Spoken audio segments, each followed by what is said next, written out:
The fresh surge of emotion in Ferguson, Missouri. Late today, the parents of Michael Brown, that unarmed teenager who was shot and killed by a police officer, appearing at this wrenching but peaceful church service. Overnight, however, the situation was anything but peaceful. Protesters in the streets flouting a newly imposed curfew and squaring off with police. 7 people arrested, 1 person shot by another protester, and law enforcement back out in force, back in their riot gear and back in their tanks. All of this as for the first time we are seeing the face of this man, the police officer who killed young Michael Brown. Who is he, and will he face criminal charges? We are covering all of the angles as we head into what could be another tense night in Ferguson, and we begin here with Alex Perez, who's right in the middle of it all. Alex?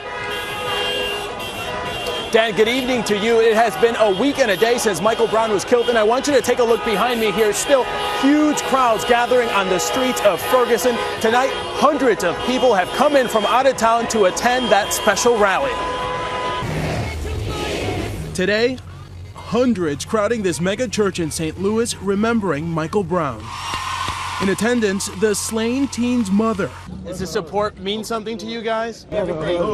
And the officer in charge of keeping the demonstrations under control. I want to start off by talking to Mike Brown's family. And I want you to know my heart goes out to you.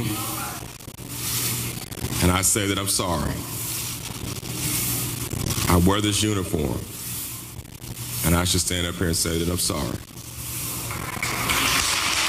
That heartfelt apology from Captain Ron Johnson coming after another night of clashes.